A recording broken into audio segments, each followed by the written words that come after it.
Good morning class. आज से हम हमारा चैप्टर स्टार्ट करेंगे एसी सर्किट एनालिसिस। तो ये चैप्टर स्टार्ट करने से पहले आप देख लीजिए कि जो मैंने कल चार्ट दिया था उसके आंसर्स आपके सही आए हैं कि नहीं। मैं आपको आंसर्स आपके दिखा देता हूँ। तो ये हैं आंसर्स सारी इक्वेशंस के, आप कॉपी कर लीजिए और चेक करके देख लीजिए कि आपके आंसर सही हैं या नहीं। अगर सही हैं, आपने सारी की सारी कैलकुलेशंस कैलकुलेटर भी की हैं और आपने एरर लेस ली, आपके सारे आंसर सही हैं, तो हम ये चैप्टर कंटिन्यू करते हैं और सीख लीजिए। और अगर नहीं है, कुछ एरर्स आए हैं आपके इन कैलकुलेशंस के बीच में, तो मैं सजेस्ट करूँगा आप एक बार सीख लीजिए, इन्हें परफेक्ट हो जाइए इन कैलकुलेशंस में, क्योंकि नहीं तो अदरवाइज दिक्कत आएगी ये चैप्टर समझने में। तो चलिए हम शुरू करते हैं इस अजम्पशन के साथ कि आपका हाथ बहुत तेज़ है और आप आराम से कॉम्प्लेक्स नंबर्स की कैलकुलेशंस कैलकुलेटर पे कर लेते हैं। तो ये रहा हमारा इसी सेकंड एनालिसिस का पहला न्यूमेरिकल। और इस न्यूमेरिकल को या इन जनरल सारे न्यूमेरिकल्स को सॉल्व करने के लिए स्टेप क्या रहेगा, ज़रा वो भी देख लेते हैं। तो जो एक ही स्टेप रहेगा हमारे एसी सर्किट एनालिसिस में, वो ये रहेगा कि we will solve AC circuits exactly in the same manner as it is a DC network. मतलब हमें कुछ डिफरेंस नहीं महसूस होना चाहिए या हम एक डीसी नेटवर्क सॉल्व कर रहे हैं या एक एसी नेटवर्क सॉल्व कर रहे हैं, हमारे लिए दोनों ही एक तरह से सेम ही हैं। तो जो डिफरेंस है वो बस इतना है, वहाँ पे हमने नॉर्मल्स, इंटीजर्स और फ्रैक्शंस को ट्रीट किया था। तो इस केस में हम कॉम्प्लेक्स नंबर्स को लेते हुए अपनी कैलकुलेशंस करेंगे, लेकिन जो भी करेंगे सब एग्जैक्ट सेम वे में करेंगे जैसे हमने डीसी नेटवर्क में किया था। तो देखिए, सबसे पहले हमसे यहाँ पे पूछा गया है Z निकाल के दीजिए। तो Z हो गया इस पूरे सर्किट का इक्विवेलेंट इम्पीडेंस। तो जैसे R इक्विवेलेंट निकालते थे वैसे ही Z इक्विवेलेंट निकालेंगे। तो दो सीरीज एलिमेंट को सिंपली ऐड कर दीजिए, एक हमारा रेजिस्टेंस है, दूसरा हमारा इंडक्टेंस है। उसका रिएक्टेंस यहाँ लिखा हुआ है J10, तो ऐड कर दीजिए तो हमारा हमें इम्पीडेंस मिल जाएगा 10 + J10। That's it. तो ये आ गया आपका इम्पीडेंस। चलिए नेक्स्ट चीज़ निकालते हैं। नेक्स्ट हम यहाँ पे हमसे फाई पूछा गया है, हम आई निकालेंगे। तो आस्ते आस्ते देखते हैं फाई क्या चीज़ होती है। ये थी इम्पीडेंस की आपकी रेक्टेंगुलर फॉर्म, उसे पोलर फॉर्म में लिखेंगे तो हमारा आंसर बन जाएगा 14.14 एंगल 45 डिग्रीज। तो ये रेक्टेंगुलर फॉर्म है इम्पीडेंस की और ये पोलर फॉर्म। तो चलिए आई निकालिए। आई के लिए हमें कैसे, पहले हम V/R करते थे, इस बार V/Z कर देंगे, बस इतना ही फर्क है। तो V है आपका 240 एंगल 0 डिग्री और Z है आपका, आप यहाँ पे 10 + J10 लिख के भी डिवीजन कर सकते हैं अपनी कैलकुलेटर के ऊपर, और आप चाहें तो यहीं पर 14.14 एंगल 45 डिग्री भी लिख सकते हैं, जैसी भी आपकी मर्जी। और आपको आपका आंसर मिल जाएगा 12 - J12 रेक्टेंगुलर फॉर्म में आपकी करंट का आंसर, और आपका पोलर फॉर्म में जो आंसर रहेगा वो रहेगा 16.97 - 45 डिग्रीज। तो ये आ गया आपका करंट का मैग्नीट्यूड, जो आप अपने नेटवर्क में एमीटर लगा के चेक करेंगे। जो आपको आंसर मिलेगा वो मिलेगा मैग्नीट्यूड ऑफ करंट 16.97, ना कि 12 और -J12। आपको आपके एमीटर में 16.97 मिलेगा आरएमएस वैल्यू। और सिमिलरली आपके जो नेटवर्क इम्पीडेंस, आपकी वोल्टेज सोर्स को 240 एंगल 0 डिग्री को जो इम्पीडेंस फेस करनी पड़ी है, उसका मैग्नीट्यूड है 14.14। यह आ गया आपके मैग्नीट्यूड ऑफ इम्पीडेंस। और आपका जो पावर फैक्टर एंगल है वो आपका वोल्टेज या करंट नहीं डिसाइड करता। एक बार कोई नेटवर्क डिज़ाइन कर लिया, दैट्स इट, आपके उस नेटवर्क में क्या पावर फैक्टर रहेगा वो उसी टाइम उसी मिनट डिसाइड हो चुका हुआ है। जैसे यहाँ पे हमने जो नेटवर्क देखा, वहाँ पे एक रेजिस्टेंस लगाया है 10 का और एक J10 का इंडक्टेंस लगा हुआ है। तो उसकी रिएक्टेंस जो J10 है, तो बस डिसाइड हो चुका है पावर फैक्टर क्या है आपके नेटवर्क का। अब आप कोई भी वोल्टेज लगाएंगे, कोई भी करंट लगाएंगे, उसका कुछ भी मैग्नीट्यूड होगा, कोई भी एंगल होगा उस वोल्टेज या करंट का, उससे नहीं डिसाइड होगा आपका पावर फैक्टर। आपका पावर फैक्टर डिसाइड करता है आपका इम्पीडेंस। तो जैसे यहाँ पे आपका एंगल आया है इम्पीडेंस का 45 डिग्री, तो ये है आपका एंगल ऑफ इम्पीडेंस या इम्पीडेंस एंगल का ही, जैसे भी यही आपका पावर फैक्टर का भी एंगल है 45 डिग्रीज। तो फाई आपका है 45 डिग्री और आपका इंडक्टिव नेटवर्क है, तो ये मतलब जो आपका पावर फैक्टर एंगल है, ये आपका जो करंट है उसे लैगिंग पे ले जाएगा। मतलब आपकी करंट जो है वो लैग करेगी वोल्टेज को। अगर आपकी वोल्टेज यहाँ पे है 0 रेफरेंस पे हॉरिजॉन्टल एक्सिस के साथ अलॉन्ग में, तो जो आपकी करंट होगी 45 डिग्री मैग्नीट्यूड से पीछे होगी और वो करंट 45 डिग्री से पीछे होगी या 45 डिग्री मैग्नीट्यूड के साथ आगे होगी, वो आपका सर्किट डिसाइड करेगा वो चीज़ भी। ये V आ गया, ये I आ गया।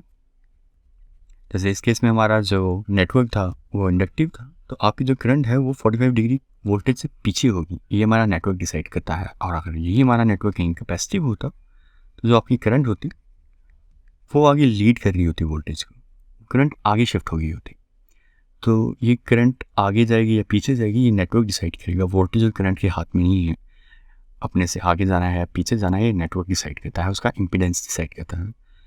तो ये आ गया आपका पावर फैक्टर एंगल आपकी इम्पीडेंस की हेल्प से 45 डिग्रीज, और इंडक्टिव है तो लैग करेगा आपका करंट, और अगर पैसिव है आपका नेटवर्क तो आपकी करंट लीड करेगी। ये हमारा इम्पीडेंस डिसाइड करता है।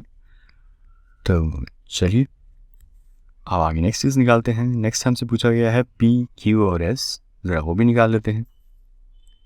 P आ जाएगा इस तरह से हमारा VRMS का मैग्नीट्यूड मल्टीप्लाई बाय IRMS का magnitude into cos of phi, तो ये आ गया हमारा 240 multiply by magnitude of current हमने निकाला है 16.97 और कॉस ऑफ फाई मतलब 45 डिग्रीज, ये आ गया हमारा P यहाँ पे 2880 वॉट्स।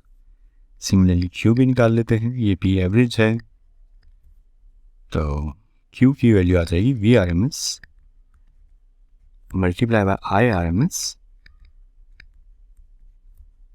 इंटू साइन फाई, वो आ जाएगा हमारा 240। मैग्नीट्यूड ऑफ करंट निकाला है हमने 16.97, हमने यहाँ 240 एंगल 0 नहीं लिखा क्योंकि हमें सिर्फ मैग्नीट्यूड चाहिए था वोल्टेज का, और यहाँ पे 16.97 एंगल -45 डिग्री नहीं लिखा क्योंकि हमें मैग्नीट्यूड चाहिए सिर्फ 16.97। यहाँ ध्यान रखिएगा, आप यहाँ पे अपनी रेक्टेंगुलर फॉर्म नहीं लिख सकते 12 - j12, वो कुछ और आंसर देगा, गलत आंसर होगा, उसका भी मतलब नहीं होगा। तो VRMS into IRMS polar form का मैग्नीट्यूड और साइन फाई में आ जाएगा साइन ऑफ 45 डिग्री, यह आपको मिल गया आपका Q, और इसका आंसर भी 2880 VAR है। यहाँ आ गया आपका रिएक्टिव पावर, और अब इसी तरह से एक्टिव पावर निकाल लेते हैं। एक्टिव पावर आपका निकल ही चुका है, एक्टिव पावर है आपका P प्लस JQ, तो P आपने निकाला है 2880 प्लस JQ, वो भी आपने निकाला है Q 2880, तो यह आ गया आपका P का आंसर। अब कोई आपको कहे कि S का आंसर ऐसे नहीं लिखते भाई, S का आंसर ये होता है P square plus Q square under the root और angle of tan inverse minus Q by P। तो कोई कहे आपको कि S ऐसे निकालते हैं, तो देखिए इन दोनों फॉर्मूलाज में कोई डिफरेंस नहीं है। आप P प्लस JQ लिखेंगे तो आपको आपका S का आंसर रेक्टेंगुलर फॉर्म में मिल जाएगा, और सिमिलरली अगर आप S को इस तरह से निकालेंगे तो आपको S का ही आंसर पोलर फॉर्म में मिल जाएगा। तो दोनों एक ही बात कह रहे हैं, कोई फ़र्क नहीं है इसमें। जो S का जो डिफरेंट फॉर्मूला रहता है सेकंड फॉर्मूला निकालने का S को, वो रहता है S equal to V into I conjugate.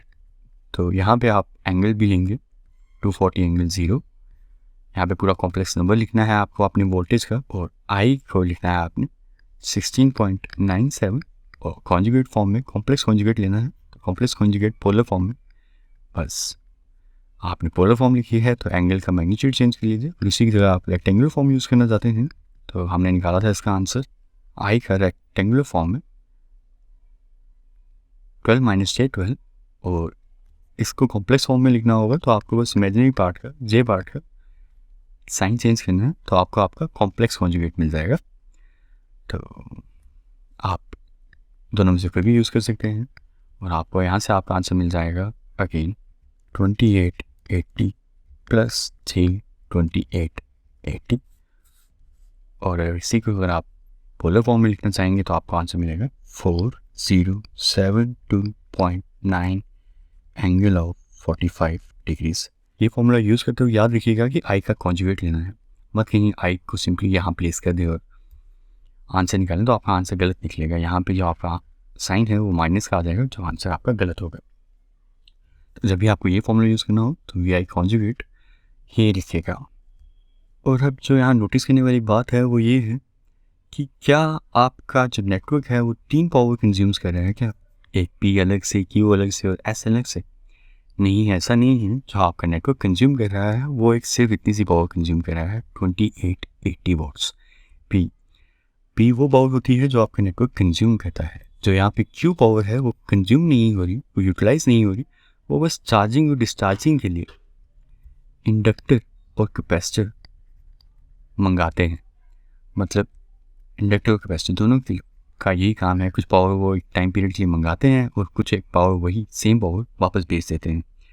जैसे सर्किट को, आपकी सोर्स को, जैसे मान लीजिए आपके कुछ पावर इंडक्टर मंगा रहा है, वो एक पॉजिटिव हाफ साइकिल के लिए मंगाएगा और वापस भेज देगा, सेम अमाउंट ऑफ पावर आपके सोर्स को वापस भेज देगा। मतलब यहाँ पे वो 2880 VARs एक हाफ साइकिल के लिए मंगाएगा और सिमिलरली नेगेटिव हाफ साइकिल में वो वही पावर को आपके सोर्स को वापस कर देगा। मतलब है जो कहने का वो ये है कि जो आपकी पावर नेटवर्क कंज्यूम करता है वो ये है P, और ये जो पावर है 2880 ये आपका नेटवर्क कंज्यूम नहीं करता, ये बस वो चार्जिंग के लिए इंडक्टेंस की मंगाता है और थोड़ी देर बाद वापस भेज देता है। एक हाफ साइकिल में मंगाएगा, नेक्स्ट हाफ साइकिल में वापस कर देगा और बस यही करेगा। तो P होगी कंज्यूम होने वाली पावर आपकी, और Q होगी जो आपके नेटवर्क को चार्ज और डिस्चार्ज होने के लिए चाहिए। तो जो अब देखना है कि S कौन सी पावर है। S की अलग से पावर नहीं है, S इन दोनों पावर का, P और Q का एक कॉम्पोजिशन है जो आपका जनरेटर भेजता है। मतलब S कोई थर्ड पावर नहीं है, S ही एक्चुअली मेन पावर है। जैसे आपने अपने 11th-12th में पढ़ा होगा, आप किसी एक फेजर को, किसी एक वेक्टर को, फोर्स को जो इस डायरेक्शन में अप्लाई हो रही है, दो डिफरेंट कंपोनेंट्स में डिवाइड करते थे।